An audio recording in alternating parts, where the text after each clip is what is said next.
Hoka's Mach line has always been a fan favorite, but anytime there's a new iteration of a shoe, it can leave fans either really happy or very disappointed. So, was the Hoka Mach 6 a boom or a bust? Let's break it down.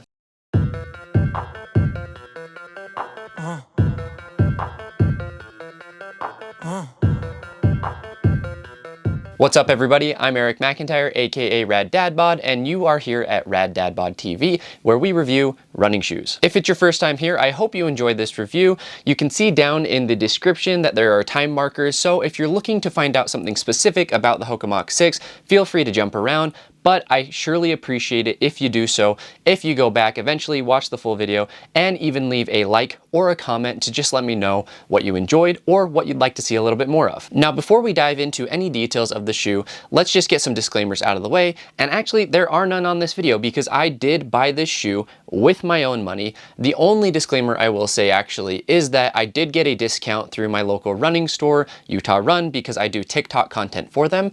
However, these reviews are not part of my contract with them, nor do they see these videos beforehand. So neither Utah Run nor Hoka has any input whatsoever on this video. These thoughts are entirely my own. Now with that out of the way, let's talk about the intended usage of the shoe, and then we'll dive into the details of every little piece. The Hoka Mach 6 falls into what is called the lightweight daily trainer category, which nowadays, honestly, is a little bit crowded, a little bit confusing, but the way that Hoka specifically describes the usage of this shoe is that it's meant for everyday runs as well as races.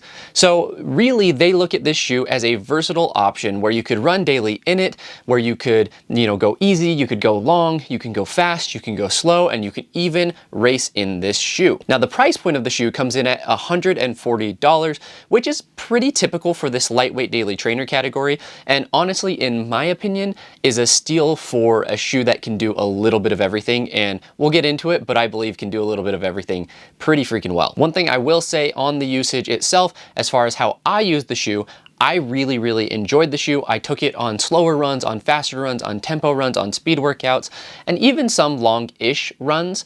For me personally, I like a little bit more, not stability, a little bit more structure or cushion underfoot. And so we'll talk about this more in the midsole section, but for me, I think that this probably wouldn't be a race day shoe or a long run shoe unless the race was kind of on the shorter end, maybe a 5K or 10K. As far as specs go, this shoe comes in at 8.3 ounces, which does make it pretty lightweight. It may be a little bit surprising, but it actually has a 37mm heel and a 32mm forefoot, so it is a very cushioned shoe, and it has a 5mm heel to toe drop, which is very typical for Hoka, which tends to lend well to the majority of runners who don't really like a zero drop or don't really like a high drop. It just kind of falls nicely in the middle. If there's one thing that I could get across in this video, it's that this shoe runs narrow. I don't know what it is about the Mach line from Hoka, but I always have some weird issues with the sizing in this line.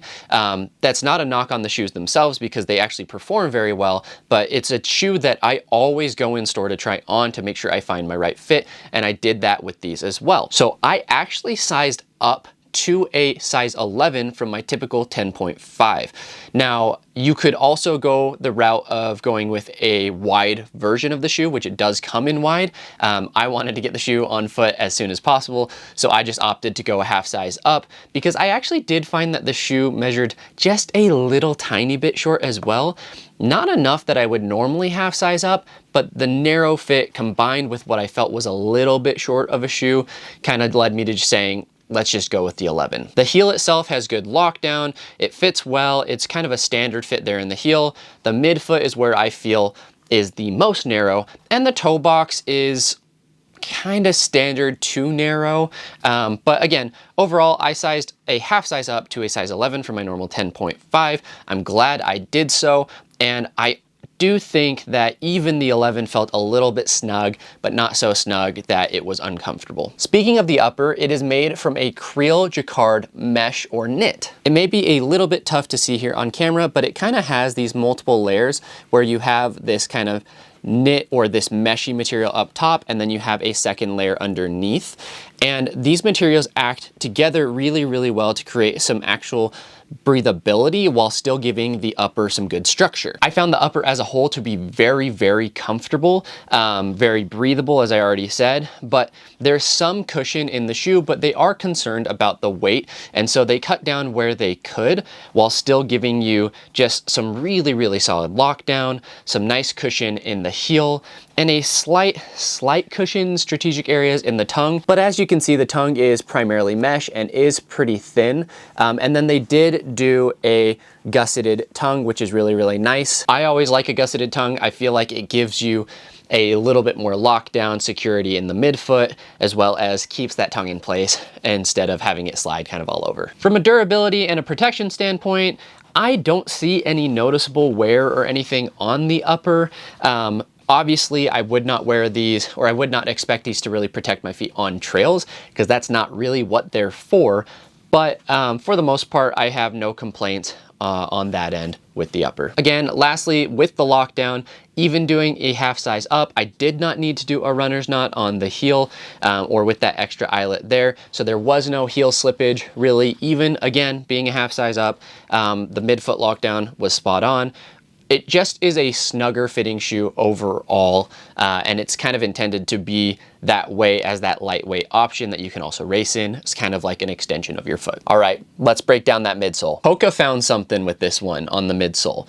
It is a supercritical EVA foam underfoot, so it's not PIBA, but honestly, you may think it's PIBA. The midsole is a very bouncy, very smooth, very comfortable ride underfoot. Now, Hoka has used some supercritical EVAs in previous shoes. I do believe that the Hoka Mach 5 was a supercritical EVA, but something about the tuning in this version, maybe it's the geometry of how it kind of collapses, but it really keeps you moving forward and keeps you very comfortable underfoot while still giving kind of some ground feel, or at least something that resembles ground feel. Now, because of that and because of the weight of the shoe, it gives a lot of pace versatility. So I don't think it is most comfortable in kind of that maybe like 5K or faster range, but you certainly can run in that range. I think that where the shoe really, really excels though is more so in that tempo and threshold range, where it's just such a smooth roll from heel to toe, from midfoot to toe.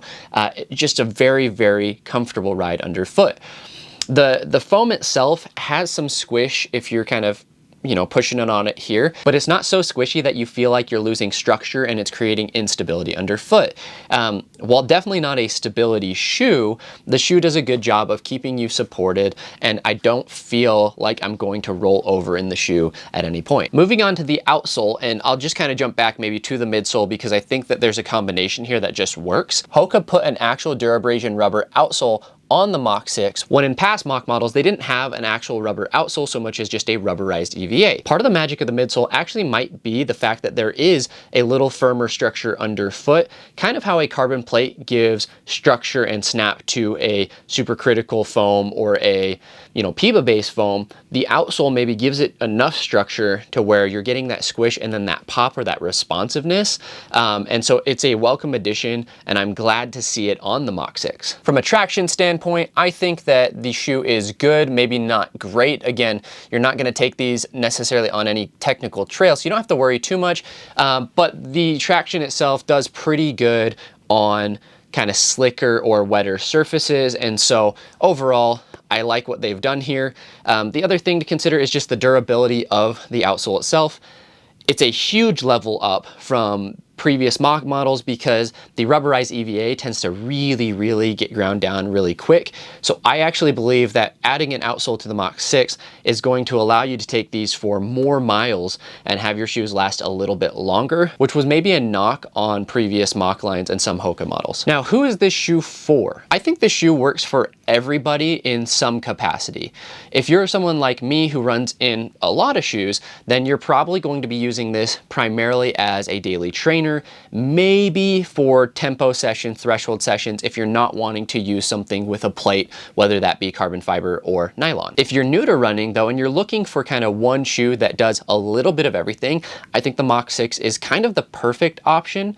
You may like something a little bit slower on your easy days, your recovery days, but it really can get the job done in that space. And especially if you're racing kind of that 10K, that 5K distance, then this can be your everything shoe where, you know, you train in it daily, you do your speed sessions in it, you hit your long runs, and you go and actually race in the shoe. The shoe doesn't fight you at any pace, and so even though I found that it is most comfortable in that tempo threshold section, you could take it up to mile paces and faster if you really needed to, and I think it's just kind of a workhorse of a shoe. Normally, I would say running shoes kind of take on 250 to 300 miles nowadays. You can probably do more in this shoe. I don't know for sure. Obviously, I've got just over 50 in it, but it has held up. It feels pretty much brand new at 50 at this point. All right, now let's talk some comparisons. The comparison that I keep seeing everywhere is the New Balance Rebel V4. Now, I will agree that these shoes are very similar in terms of kind of how you would use them. The Rebel V4 is also a lightweight daily trainer. There is no plate in there. Instead of using a supercritical EVA, they actually have a blend of PIBA and EVA in the midsole here. But the sensations underfoot are pretty similar. The main difference, I would say, is the Hoka Mach 6 feels more like a cruiser, while the Rebel V4 has a little bit more pop. So while I can use the Hoka Mach 6 more as a daily shoe, I could take it on easy runs, I found that when wearing the Rebel V4, I oftentimes would kind of zone out and forget that I was running easy and would look down at my watch and find myself running a little bit harder than I wanted. Just that addition of the PIBA in the foam or in that blend, I think makes it a little bit more poppier as opposed to the Mach 6. But rightfully so, both of these shoes are probably in my top 3, honestly, overall for 2024. The order is TBD, but very similar overall feelings in these shoes.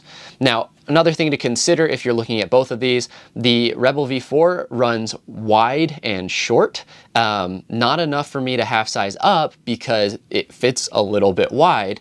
And so it's kind of hard sometimes to get midfoot and forefoot lockdown in the Rebel V4, where I had to half size up on the Mach 6 to get it to be comfortable for me because it was far too narrow when I first got it. So fit is going to be drastically different. Wide foot runners will probably prefer the Rebel V4, but outside of that, I 100% get why people are making this comparison, and I think it just comes down to slight preferences. I love them both. The other comparison I want to make is to the Hoka Mach X. Not so much that these shoes are similar, but I could see a lot of people trying to kind of decide between the two in terms of which one they should take. So one thing, the Hoka Mach X has a dual layer foam, so you have a PIBA layer on top, a more responsive super foam on top, and then a supercritical EVA on bottom. They both have good traction. The Hoka Mach X actually has a plate in the shoe, but it is a nylon plate. So it's going to be a lot stiffer, a lot more rigid because you get a lot more of that pop. Personally, I like the Hoka Mach 6 a lot more than I like the Mach X. I felt like the Mach X was a little bit disappointing in that underfoot feel. I wanted a little bit smoother feel. In fact, like had they released the Mach 6 as the Mach X, I would have loved it. This is kind of what I was looking for underfoot. So if you want something that has a little bit wider fit, the Mach X does fit a little bit wider. It does have a snappier ride, so you could take paces a little bit faster, but I found it also be a little bit slappy, while this shoe is just so smooth. Last comparison that I'll make, because again, people may find themselves trying to decide between these two shoes. Spoiler alert, the Saucony Endorphin Speed 4 is also probably in my top 3, so you've seen most likely what's going to end up being, unless some other shoes just shock me throughout the year, my top 3 shoes of 2024 in the form of the Rebel V4, the Hoka Mach 6, and the Endorphin Speed 4. Again, which order, I'm not entirely sure, but the Endorphin Speed 4 is listed kind of as that lightweight daily trainer, but it does have a nylon plate in the midsole, so it is going to be a lot snappier. I think that these two shoes have a similar overall feel in terms of like underfoot, like that sensation. It's a very smooth heel to toe transition. The shoes don't necessarily pop off the ground, but you can go fast in them. They just keep you running. They keep your legs fresh.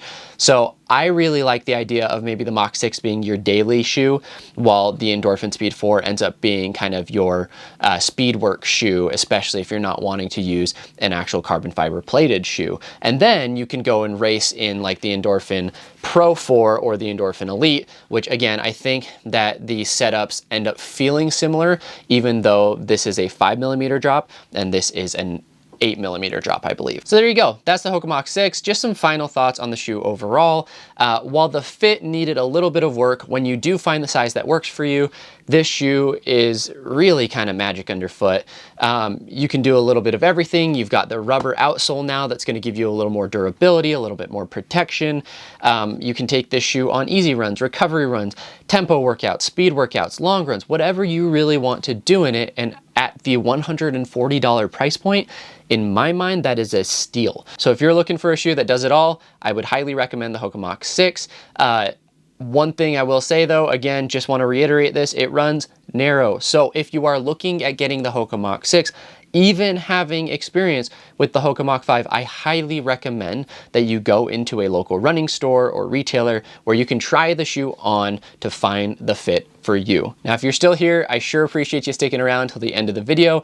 Do me a favor, please hit that like button, and if you're not already subscribed, please go ahead and do so, and go ahead and leave me a comment. Just let me know what you think of the Hoka Mach 6 if you've tried it, and what are your top 3 shoes of 2024? I'd love to hear what people are liking underfoot, so go ahead, again, drop that in the comments, and we'll see you in the next one.